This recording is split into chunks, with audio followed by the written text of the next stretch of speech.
Hello, and welcome back to another episode of International Immersion, a podcast that seeks to capture the combined experiences of people, places, culture, traveling, current events, living abroad, and everything that comes along with them. For today's episode, we have a very unique opportunity to speak with someone who's had a very interesting life full of interesting events, and who can bring a lot of thoughts, perspectives, and life experience to bear. I have no doubt of that. So for today, we're going to be talking with Ms. Sara Im, and Sara is an inspirational speaker and amazingly a survivor of the mass genocide in Cambodia. She's also an author of an award-winning book, How I Survived the Killing Fields. She also graduated from Western Connecticut State University. She operates her own wellness business, Smart Healthy Living, and then Sara also is a motivational speaker and speaks to inspire and instill hope and confidence in her audience at conferences, seminars, churches, schools, TV, radios, podcasts, and more. And she's also a member of the Women's Speakers Association and Toastmasters International. So Sara, it's great to have you on today. I've heard quite a bit about you, and it's great to have you back from our previous podcast where we discussed various cultures. So I hope you're doing well. Thank you, Sean. Yes, I'm doing well. Thanks for having me back. Oh, you're quite welcome, man. And I must say, just, learning more about you, I mean, I just can't imagine, the life you've had up to this point, and especially what you've been through, and just the amount of things you can bring to the table in terms of what you do. And I can tell you're very outgoing, you're always doing something, and that's really great to hear. Thank you. So basically, today we want to discuss a little bit about your life, background, and everything up until, your current situation now. So I think it'd be a great window for our audience to kind of have an idea of what it's been like for you to, being born and raised in Cambodia to now living and residing in the United States, and all of the events and things that have transpired in between. So to begin with, maybe you can give us a bit of a background about your early life in Cambodia. I am a firstborn child, born into my parents. They are farmers. So my childhood is living in the countryside, in the farm area, but we enjoy our lifestyle. It's very peaceful and calm and love, and just surrounded by nature. So and your family, what part of Cambodia was your family from? It's let's see, northwest. It's in the province called Battambang. Okay, so more northwest Cambodia, so not too close to Phnom Penh, the capital. Yeah, not that close.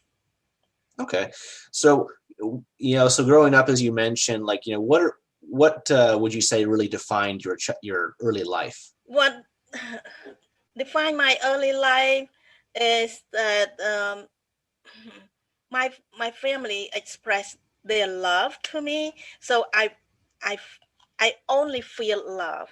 So that's just such a blessing that I never question that I'm not loved.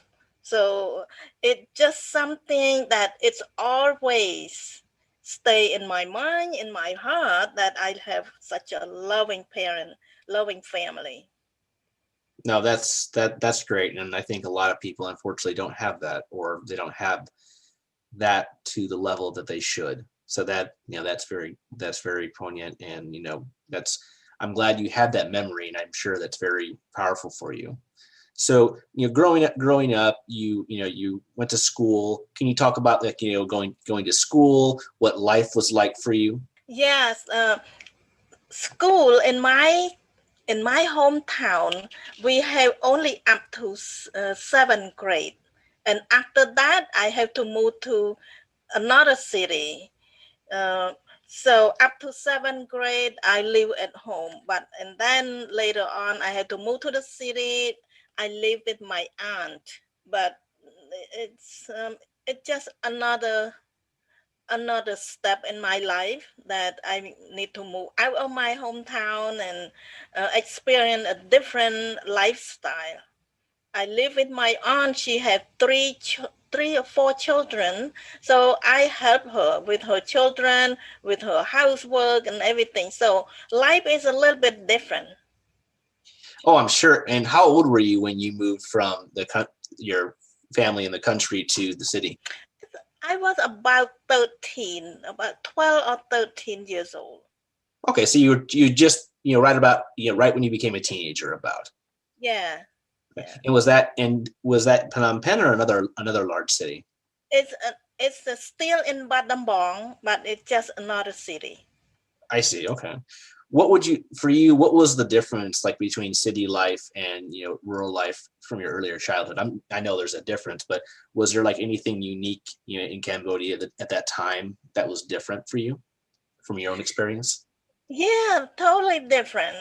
Living in the countryside, everything we need for our kitchen, for our cooking and everything is available around our house. If we need a vegetable, we just go pick some.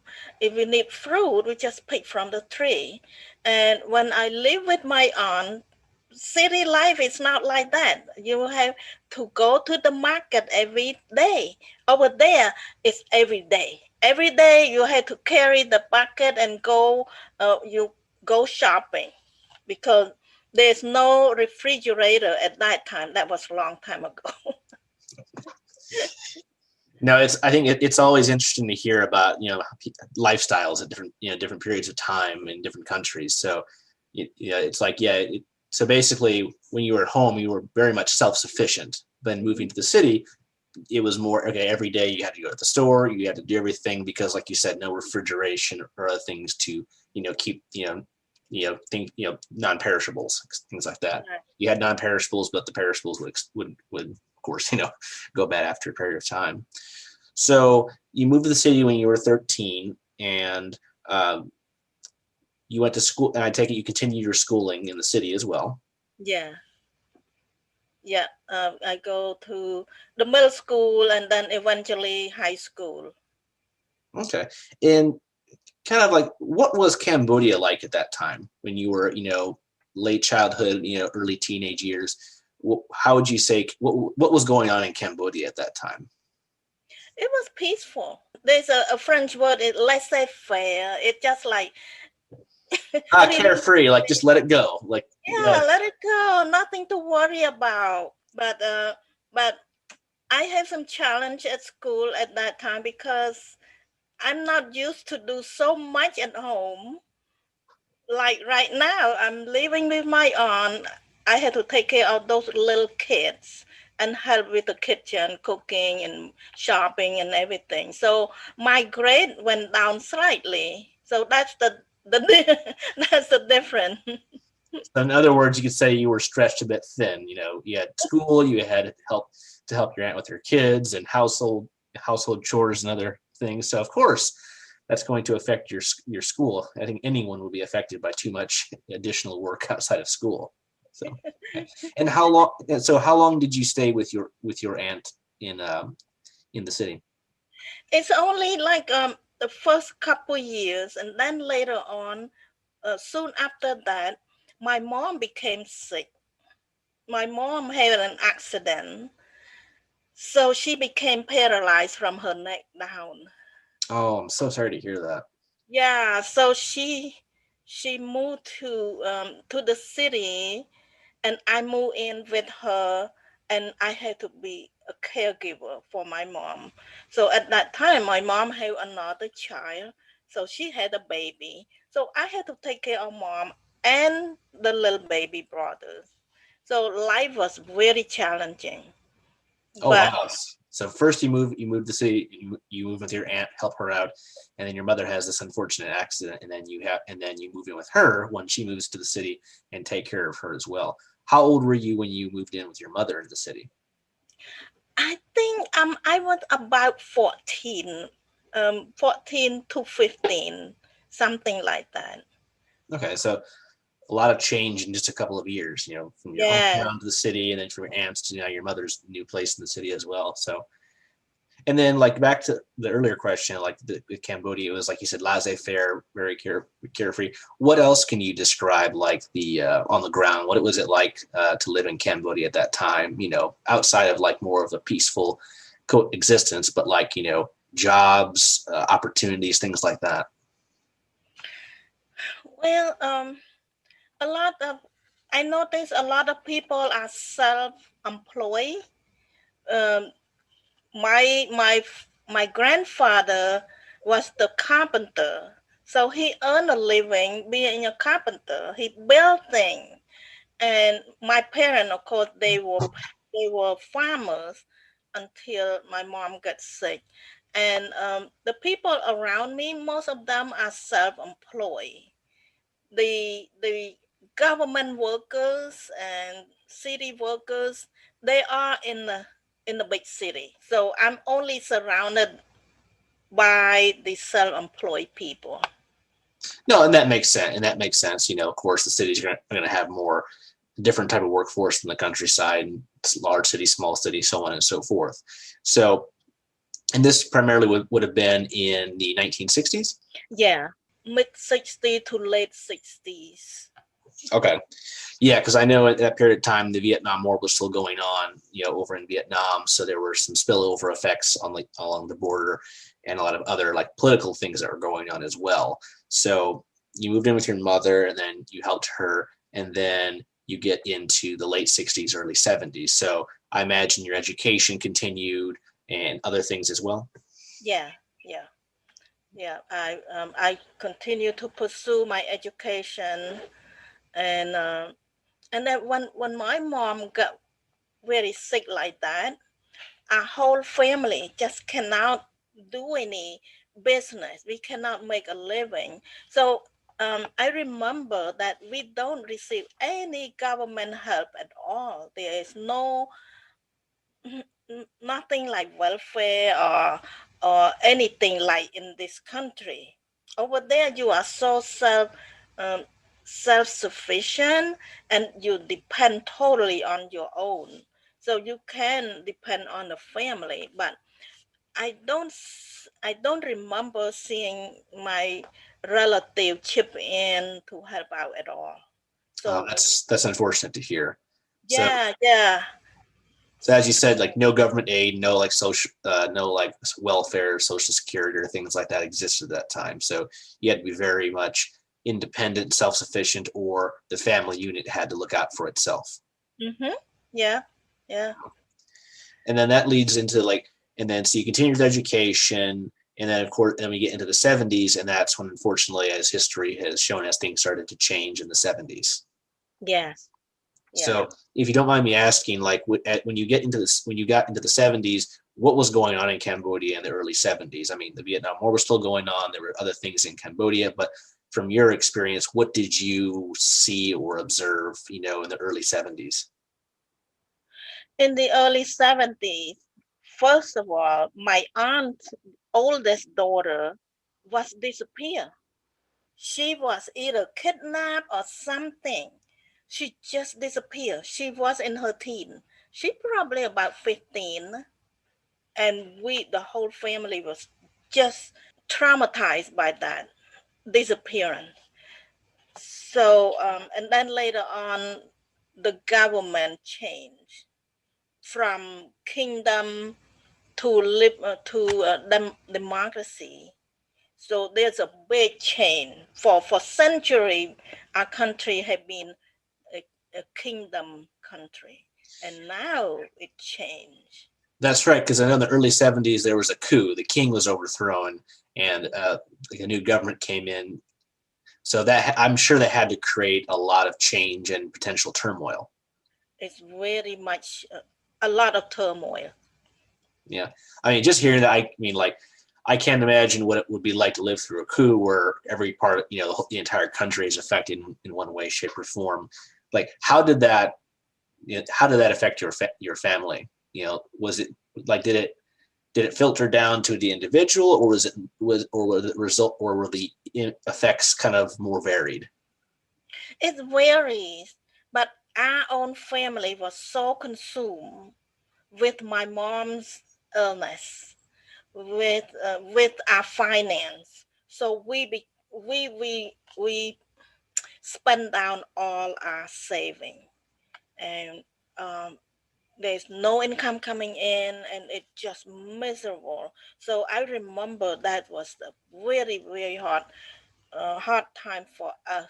So my mom had to teach me how to help out the family by making some cookies and go sell door to door and all that, just to bring a little bit of income to support the family. So it was a very challenging time for our own family.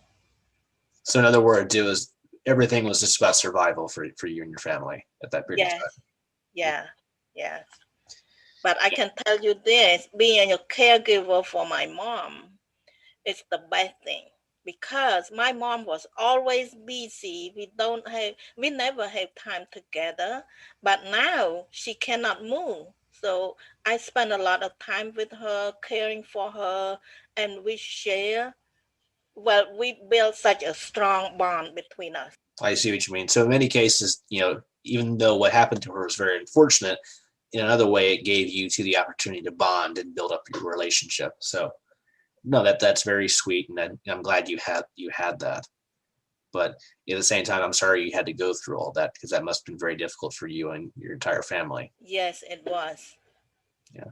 And then, of course, as we know, going into the mid-'70s, that's when things really went wrong, when that government was overthrown by, the Khmer Rouge guerrillas who came in and took power. I believe it was around 1975. Yeah, yeah. Just after I graduated from high school.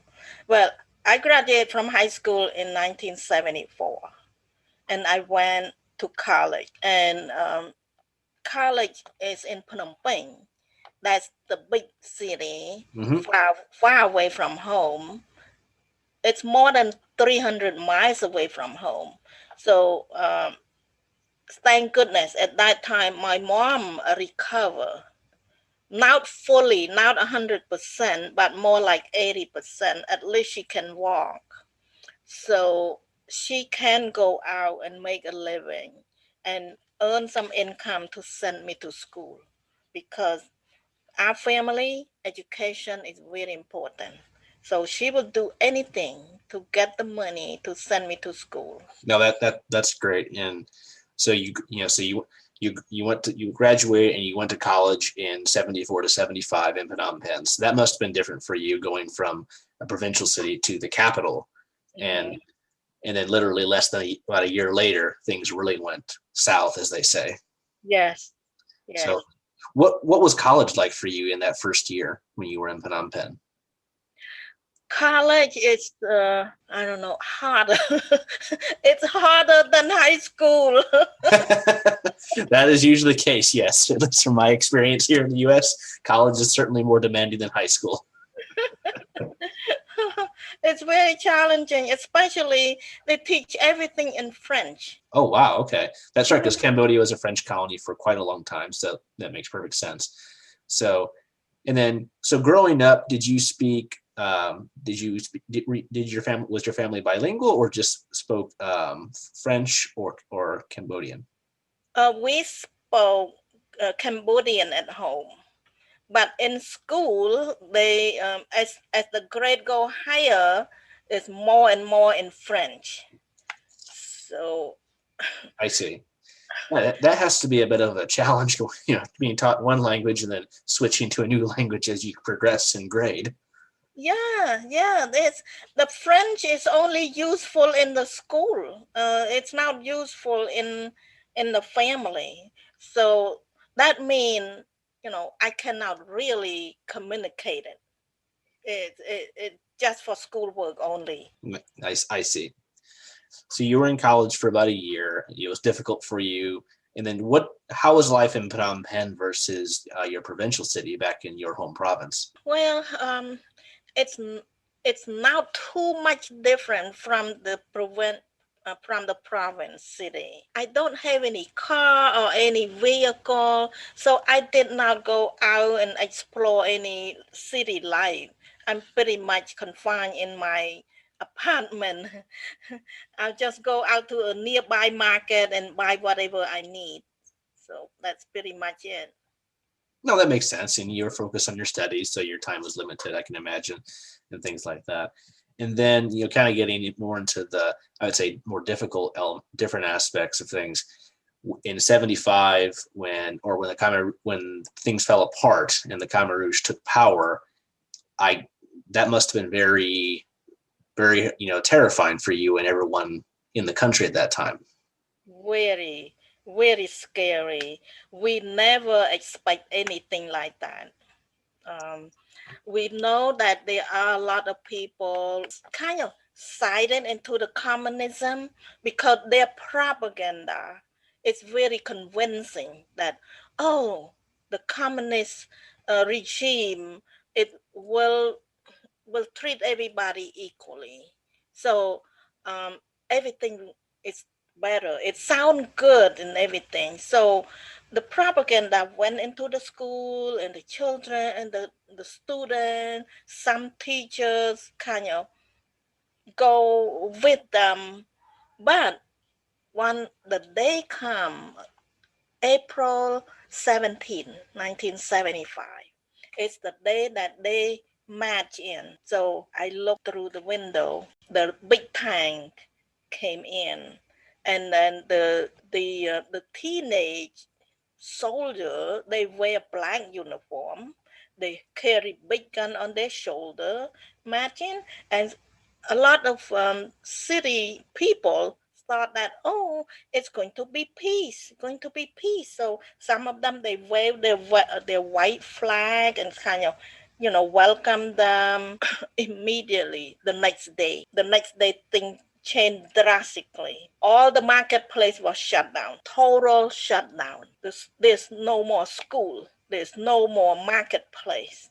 There's no more government office. You cannot go anywhere to get any help. Even the bank, they closed the bank. They closed the post office. So I could not send any letter to my family.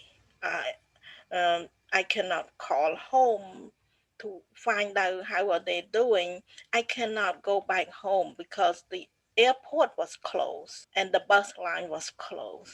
So it was heartbreaking. I cannot imagine, one day things are going, it's status quo, and the next day everything shut down. This new group comes in, they're armed, they start changing everything.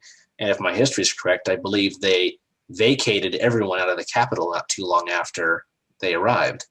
Yeah, the next day they come door to door and point the gun at us to get out right away. And there is no way for us to argue or anything. The gun is pointing at us, and we was evacuated on foot. We were walking. Nobody can bring the car. And even if you have a car, how far can you go if there's no gas station open and the money is not good anymore? Even if you have credit card, what can you do with the credit card? No, yeah, it's like literally the fabric of society just stopped. And then so you're saying, so they came in, they forced everyone out at gunpoint, and they marched everyone out on foot. So I'm sure you were among this. So where did they take you? They just push us to go away, go out of the city. So different direction all over, the different direction. So I just follow a crowd. I went to be with my uncle. I have one uncle who lived in the suburb. I went to be with him, and he moved all of us back into the city to find a hiding place. We were hiding before they took over the city, but immediately we had to move out of that hiding place. And with my uncle's family, we just walk in the heat very slowly because thousands and thousands of people are piling up on the street.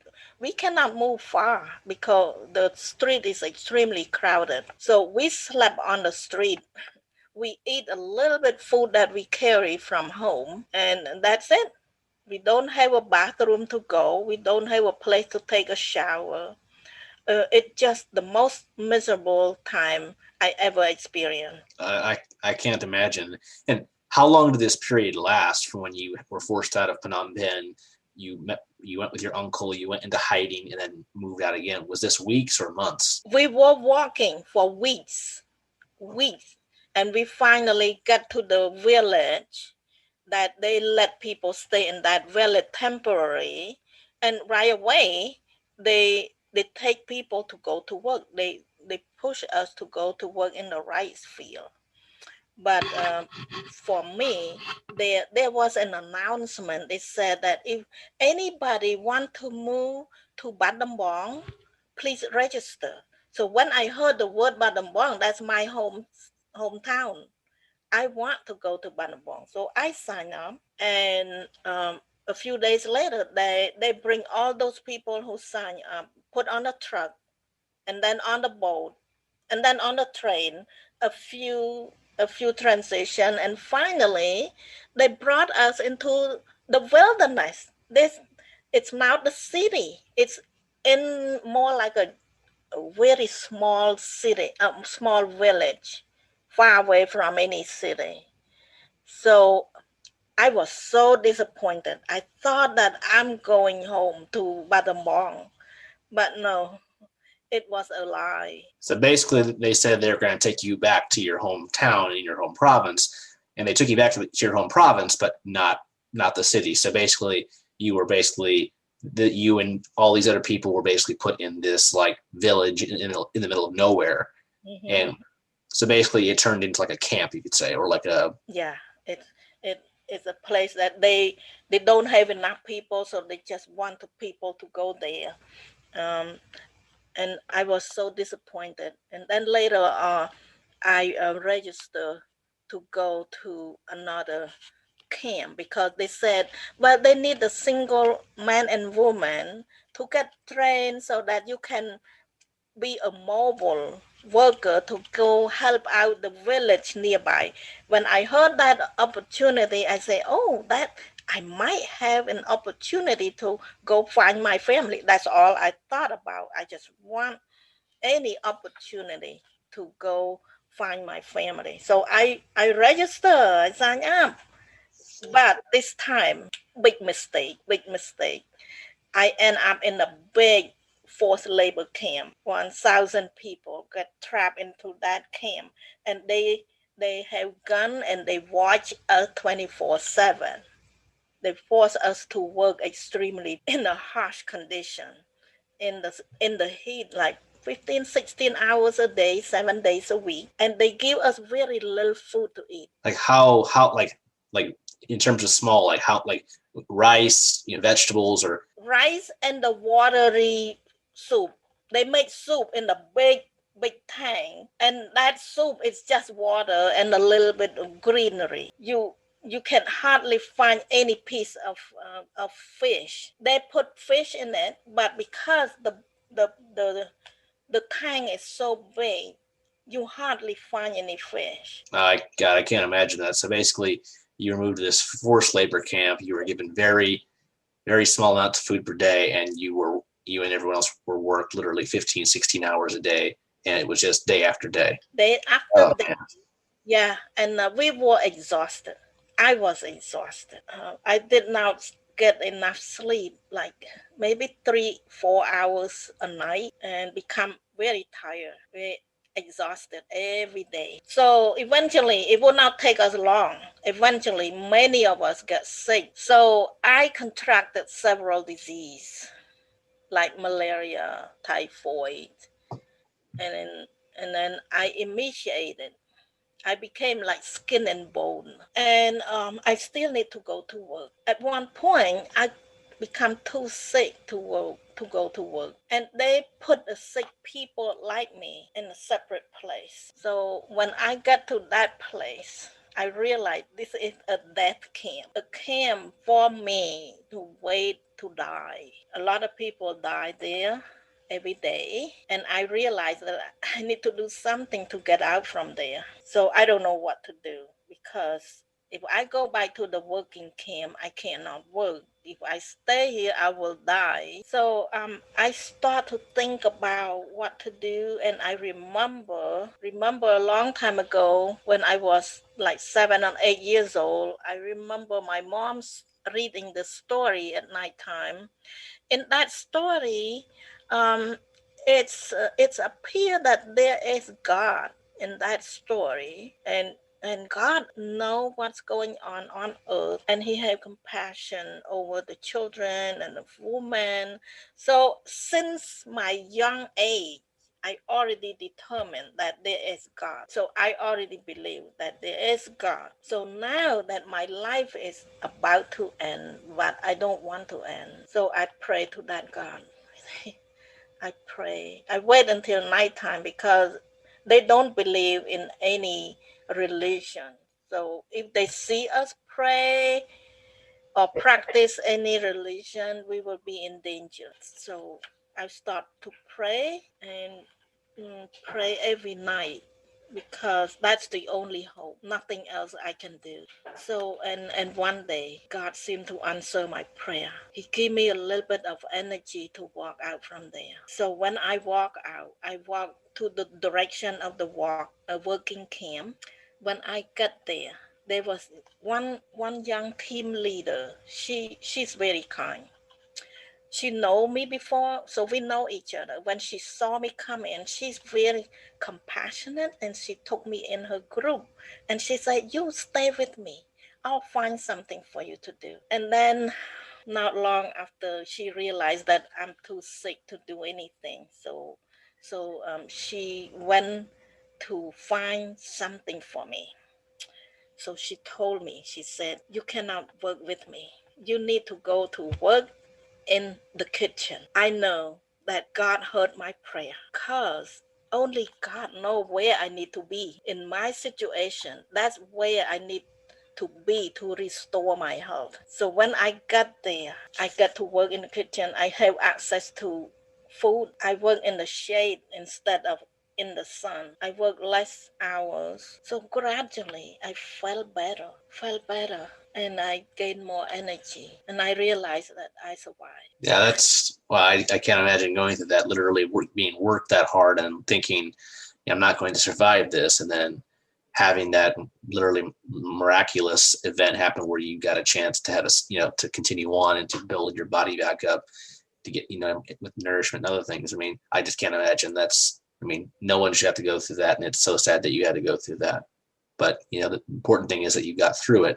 So after you worked in the kitchen for a while, and how long would you say you were in this camp, either in the work team, in the kind of the death part of the camp, as you mentioned, and then working in the kitchen?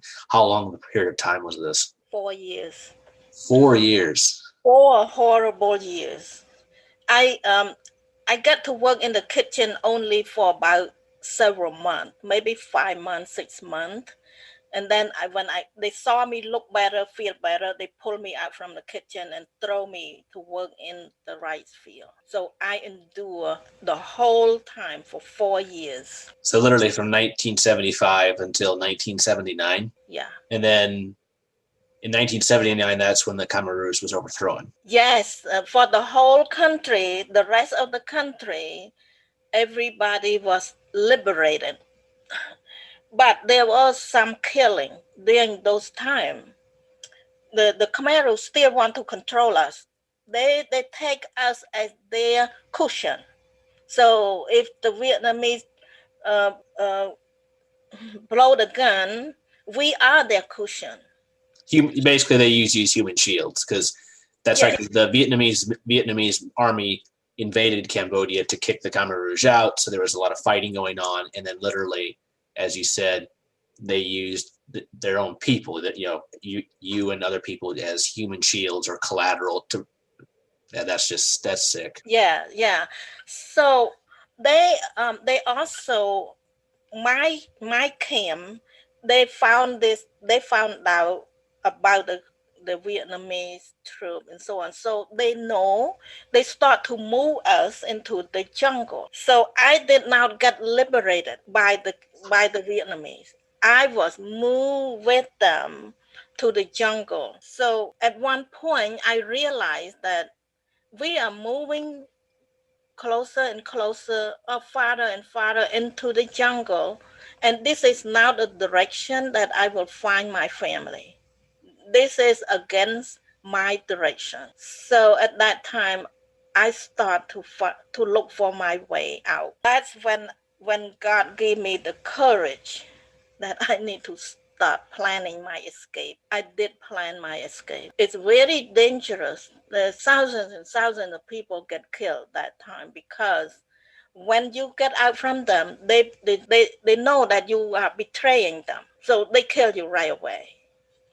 But I'd rather be killed than going to live in the jungle without my family. So I gathered 3 close friends and asked them to, if they want to get their freedom, go with me, come with me, let's do it. So we did, and we made it out. That must have been extremely scary, horrifying.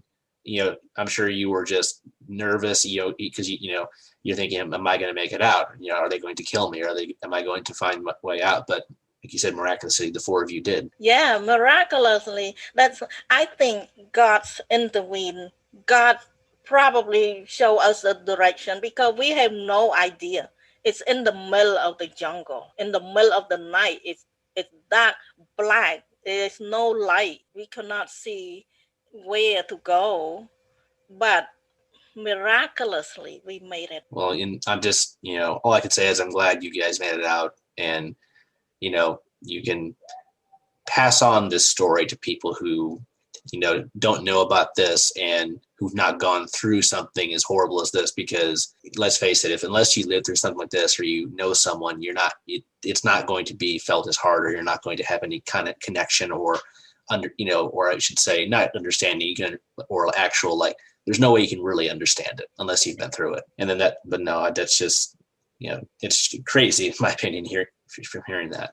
So you managed to get out, you made it through the jungle, past the Khmer Rouge, the militants, their armed soldiers, etc. And then from there, because you were with these 3 other friends, what did the 4 of you do after this once you had gotten out?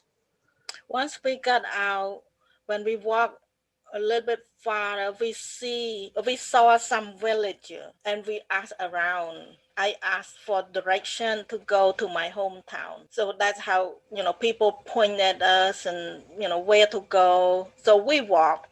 It's a long walk. I believe it's more than a month. It's more than a month walk barefoot, but I tracked down my family. It's all worth it. And given just the pandemonium and 4 years of just society, the fabric of society being turned on its head, it's amazing you were able to find your family. Yeah. My family was liberated a few months before I arrived, because the whole country, they already, was liberated. But I was not. I had to escape to get out. So they thought that I was dead. They gave away my clothes and everything, but finally we were reunited. Well, I mean, I that must have been probably one of the best days in your family's life when they saw you still alive coming back, because like you said, they had literally thought, there's no way that she could still be alive after this. But that must have been a wonderful day for all of you. Yeah, it was. And that's great. That's great that you had that, and you guys could have that reconciliation. And and you mentioned that eventually you made it to the United States. So after getting back with your family and reuniting, what was the process where it eventually led you to the U.S.? Because you were you were 75, you went through all that, and then 79, was it 79 or 80 when you managed to get out? I stayed with my family for several months, and then in 1980, things did not get much better. The situation is still scary. It's still questionable. So my mom pushed me out. Although we want to be together, but for our future, she have this plan. She said that you need to go out because I have a cousin who live in United States, so you need to go and find him. That's basically it. So one of her cousin also planned to go to the border, so that's why she matched me up with him to go together. So at least I have another person to go with. So we escaped through the Thai border. We went to the Thai border, and it's a dangerous escape, but but we made it out also. During along the border, there are a lot of landmine, that they put it to protect the border and all that. So a lot of people that try to escape uh, several months earlier, a lot of them lost their life because of the landmine. That's what I've heard. Is even today in Cambodia, people still are either injured or killed by landmines almost, every day in many cases, because there are a lot of places where people, you'll see people with no legs or no arms. So they said that's just tragic. I mean, 10, 20, 30, 40, 50, and who knows how many more years in the future, people will still be losing their lives or losing limbs because of that. Yeah. So you managed to escape to the Thai border, and then what happened once you got into Thailand?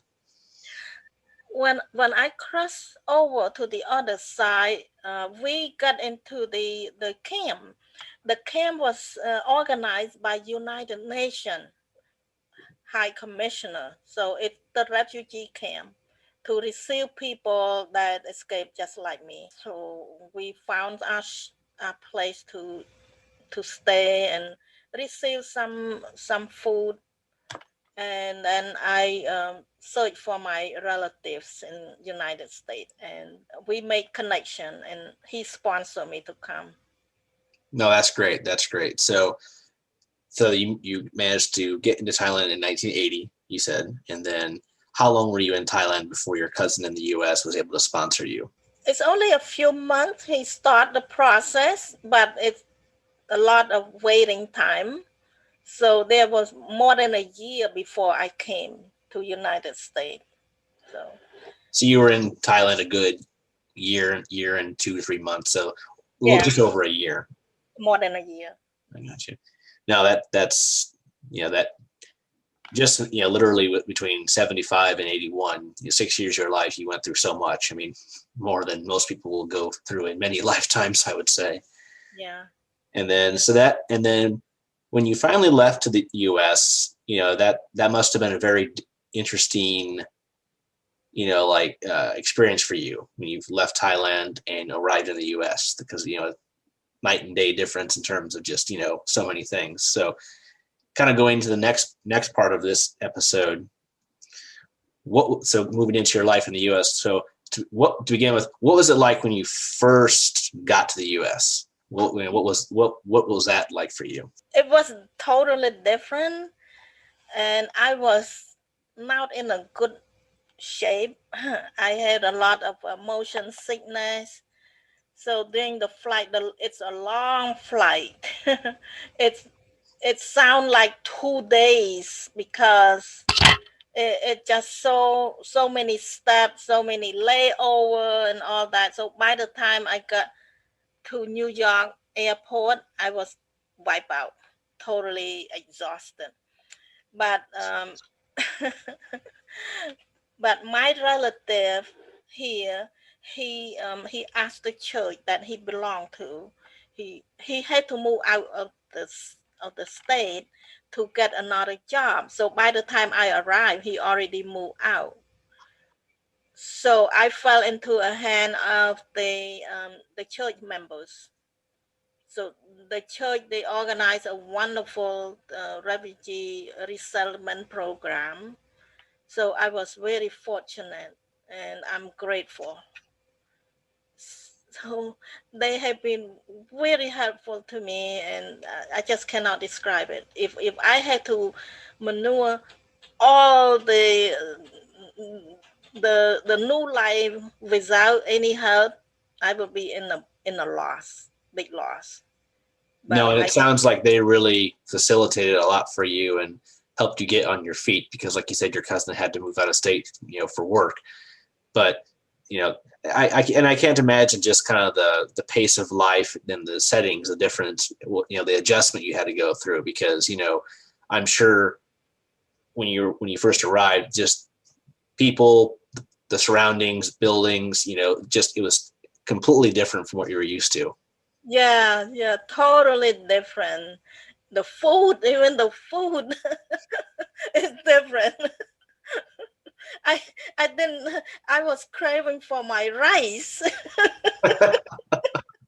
Where's the rice? No, I didn't scream for rice. But regardless, I'm sure it was quite an adjustment, but Right. but you got through it. But what would you say was the biggest thing you had to adapt to, in the first weeks and months you were here? What did you find hardest to adapt to or to change to kind of suit the new surroundings you were in? Oh, it has to be the language. I don't understand what they are saying. Well, yeah, I bet because growing up, speaking Cambodian and then learning French, and then now you throw English into the mix. Yes. It's a good thing that I stay in the refugee camp for a while, and I was able to attend some of the English class that was taught by other refugees. So I learned a little bit along that line. So I know a few words, but not enough to understand, to make a conversation that makes sense. So it's very challenging. Well, hearing to you now, your English is pretty good. So you've made a lot of progress, and I think that. No, so you flew into New York. Your cousin's church helped you with resettlement and getting on your feet, and so you were in New York for how long? Not quite in New York. The airplane landed in New York, but I was sent to Connecticut.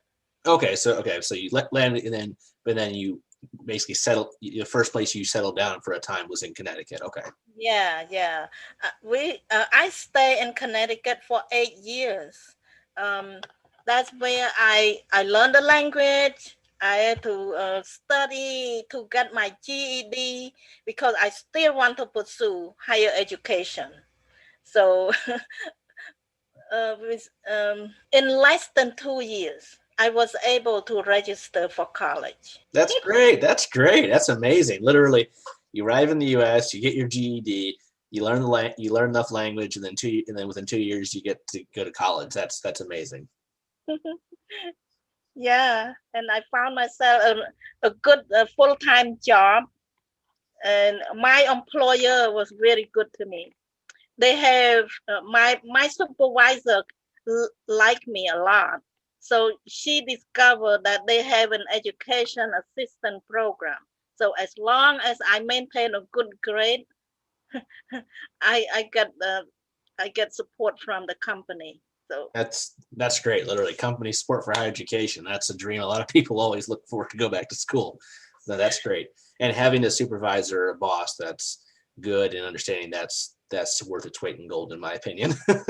Yes. And you also mentioned that you also helped your family get over to the U.S. as well. Yes. Yeah. A few years after I arrived in United States, my mom and all my brothers also escaped because my mom get robbed. So she was just too bitter about the people that robbed her. She's not that well. She's skinny and sick and all that. So she just had enough. She said, if I die during my escape, so be it. I'm not going to stay. I'm going to try. I don't care. I'm going to try. Yes. So she gathered all her children and her one daughter-in-law and 2 grandchildren. cross over to Thailand. But one sad thing is that by the time they arrive in the camp, all those camps were closed. The camp was still there, but there's nothing going on. They don't register any new people. So my family became illegal resident. So they are not registered. So I was trying to do the paperwork, try to sponsor them, but I was I was waiting and waiting and waiting. Nothing going on, nothing moving, and later on, I do a lot of petition. I wrote letter. I wrote the congressman, wrote to the senator for help and everything. Everybody tried to help. What happened? So, and then in 1987, I think I got to go to Thailand with a delegation trip with the senator's aide. The senator sent his aide to go with us to Thailand, to go to the immigration office to find out what happened and to see if they can help, facilitate it. So we found out that they are not registered. Their name doesn't appear anywhere. So there was no record of them arriving into nothing. So they had absolutely nothing to work with to try to figure out when they came, where they were, etc. Yeah. So that was shocking. And in the meantime, they were in hiding. They are in danger. The soldier, the Thai soldier, come out and look in the camps and look for the illegal resident, and they can take them to jail. They can put them in jail and punish them. So I worried so much that I have a nightmare every night. But my art delegation trip gave us an idea that I need to become a US citizen in order for me to bring my family over. So that's what I did. Yeah. Wait until the time comes, because there's a time that before that time I cannot apply to become a US citizen. So the time comes and I become a US citizen, and then we go from there. And shortly after that, my family came. No, that's great. And so you became a citizen, you finally got everything done to get them over. So I imagine they came to stay with you in Connecticut. Mm-hmm. Yeah. So then that leads into more of your later life here in the U.S. now, where you're in Connecticut. So you got to the U.S. in 81? 81. Yeah. And then your family arrived in 88. 88. So 7 years. So 7 years between when you arrived and they arrived in 87. So, and then as you've mentioned, you went to school, and then you started doing a lot more work outside of work. Like, you were a book, you did speaking, and all these other things. So maybe you can give a little bit of like how you got into those things that you've been, we can see a lot of the works you've done now and more recently. Yes, that's a long way from there. That beginning was in Connecticut, and I graduated from Western Con and all that, and then I got married. Oh, really? Okay. Yeah. So you, when did you graduate? First of all, when did you graduate? I graduated at the end of 87, beginning 88. So I consider the class of 88. So, yeah. Okay, so you graduated in 88, and then later on you said you got married. That's great. Must have been really happy for you at the time. Mm-hmm.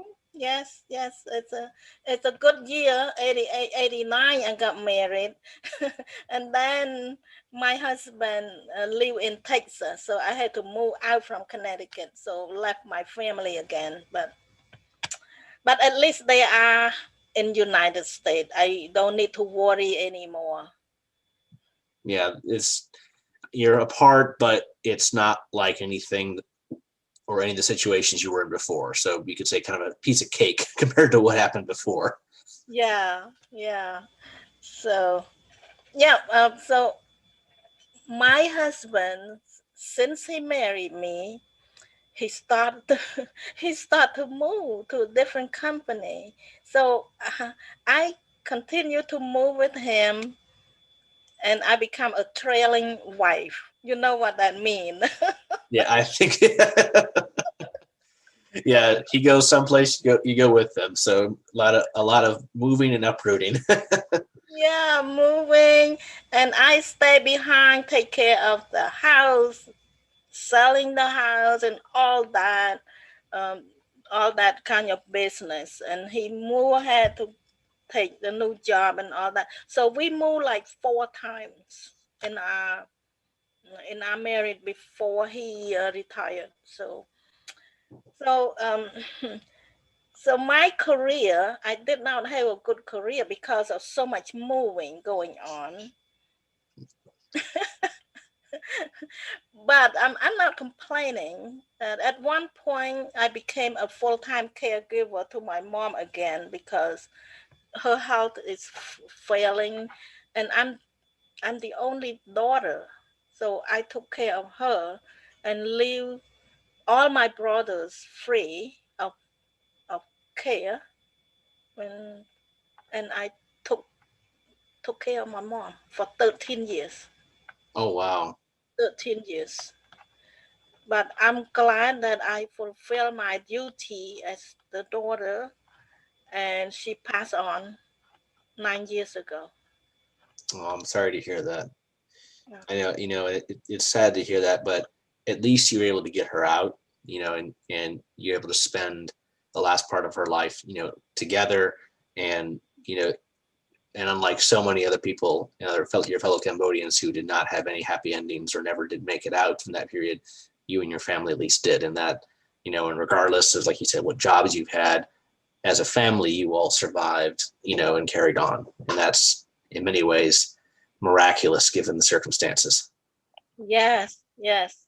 So to answer your question about my book and about my current project, 6 years ago, I published my book uh, based on the encouragement of my friends because some of my friends get to know me deeper in my story and everything, and they encouraged me to write.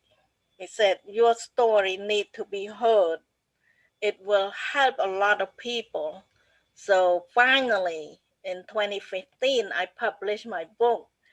And that year, that book won the most inspirational story uh, by Richter Publishing Company in Tampa.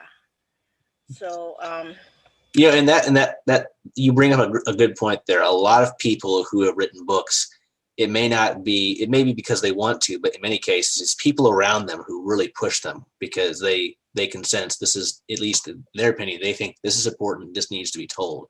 And I'm glad that they pushed you to do that, because what you went through, everyone should know about experiences like that, so we never repeat them again.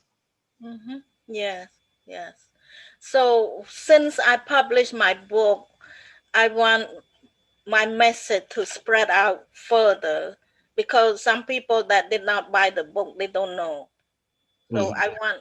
I want to go out and speak. So that's why I become a speaker as well. No, and I think that is very important. I think that allows you to reach a lot of people. I mean, your book has definitely reached a lot of people, but I think being a motivational speaker and telling your story, I think that's very, it's very, I think, very, pointing to you to do that. But at the same time, it has to be difficult at times because a lot of things you discussed, are not positive things, and they have to bring back a lot of, flashbacks and memories that are not, very unsavory for you. Right, yeah. But for the sake of the audience, I do it because it helped them. In fact, one of my audience members told me a few months later, she said that I saved her life. And I was so shocked. I said, how? And I don't remember you. And she said, Sarah, I was in your audience when you spoke, and I have been suicidal all my life. Oh, She said, since I heard your story and I read your book, I'm no longer suicidal. I hold on to this full-time job. I have my own place to live. So it was every effort that I did when I heard that. No. very much, in one way that marriage vindicates, like I've had a positive effect on this person, and gives. I'm sure that gave you a lot of motivation to like continue doing that. Yes, yes. When you know that you save somebody's life, um, it's very very humbling. Oh no, I can't imagine, because it's you've helped someone continue and maintain their life and not end it, because every life, as I say, is a gift, and there's no reason you should end it, because regardless of how bad things get, it's like there's always something to live for. At least that's what I believe. Yeah, yeah. So yeah, so you published your book in 2015. You've done motivational speaking. You member of several organizations. Your church work, and so a lot of this stuff, has been more in the last like 20 years, you could say. It's since you after you graduated, you were married, moved around. So a lot of this, so of these things, what would you say is like, which of these things is the most important to you? Or does it, or would you consider all of them equally important? The book and my speaking. It's right now. Right now is very important. Uh, I feel like it's my duty because God saved my life. So He must have a duty, a job for me to do. So I feel like it's my responsibility to do something to help other people. No, and especially after surviving all that, I can see how that would facilitate a lot of feeling of wanting to give back or to share, or, all those people who, you knew, and all the suffering and death that you saw, you don't want that to be in vain for any reason. Yes. No, well, Sarah, I really appreciate it. And, I just encourage you to keep up your efforts, keep doing what you're doing and spreading awareness. So that kind of leads into our conclusion. So, what would you say is, based off your life experience and everything, like what do you want to leave with people? I mean, we've kind of already answered this, but in your own words, what would you say, or what would you like advise people, recommend to people, having been through what you've been through, what do you want to offer to people? Like you said, you helped that one woman who was suicidal to get past that. But how do you think your life, in the events in your life, can help people or, influence people? I know there's a lot put together, but just, Yes. Yes. I hear you. I would say no matter how bad things are, never give up hope. And also always have faith. When you have faith, your outlook is more positive. You believe that the higher being, God, have a plan for us. So you have a better perspective in life that things can be better. When I was in the mid of the darkness, I never thought that my life would be over. I think things will be better. Things will get better. I will find my family. So hope, faith, and also love. I remember I told you that I have the time to bond with my mom. yes, I remember that, both That in your young love, life and then more recently. that love bond that carried me through that dark time. When you have a strong bond, you don't want to give up your life. You don't want to end because that love will give us hope, will give us encouragement. So I could have give up. There's a lot of people in my camp gave up, but I did not give up. I remember I thought about my family. I said, they can use my help. I wish I was there. I wish I can help out. So our life is not just for ourselves. Our life is for other people, especially for our family. Well, I think that goes back to the point that, family is the most important thing. And in your case, that's one of the key factors that kept you going, and that continue to keep you going is love and a desire to help your family. Yeah. I think there's nothing more pure than that in so many ways. But yeah, and just when you see people give up or think, things can't be worse, it's like they should pause for a second and think about what you've gone through. And I'm sure that whatever they're dealing with now, at least in most cases, that will be just pale in comparison to what has happened, and they'll realize that, wow, what I'm dealing with is not that bad after all. It could always be worse. Yes, we heard some story that a very ill person, that their life is getting so close to the end, but because of their loved one, the person, the special person that they love so much, because of that person can draw that person to get out of the near-death experience. No, I completely agree with you. And I just think that, everyone can learn from each other. We can always gain new ways of how to live life and make the most of life. Because I think going through what you've been through, it just makes you appreciate how precious life is, yours and others, and that you need to maximize every minute of it.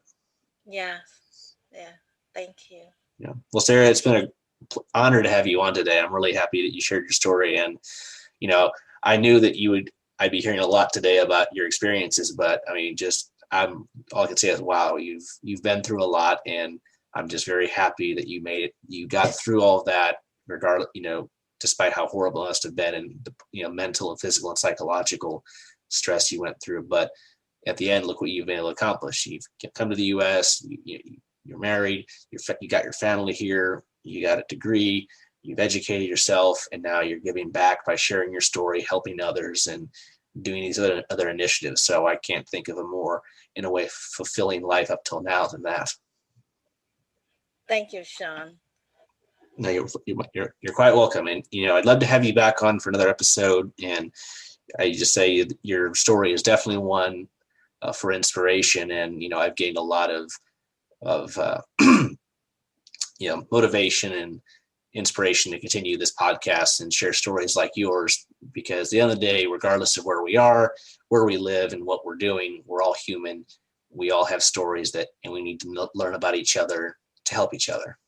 Yes, definitely. So what you are doing is very important, is to share the inspiration to other people. So I appreciate you. Well, again, Sarah, I really appreciate it as well. And like you said, that just encourages me to further this podcast and to, spread awareness and, interweave the world with all the different people, places, and cultures that make up this planet of ours. So, Sarah, again, it's been a pleasure. We hope to have you back on another episode. And this has been another episode of International Immersion. We will see you on the next one. Feel free to check us out on Facebook, on our page, International Immersion, or our Instagram page of the same name, or shoot us an email at internationalimmersionpodcast@gmail.com. And you can also check out Sarah. You can check out her book and other information I will leave in this episode's description. And with that, this is International Immersion, and we will see you on the next one.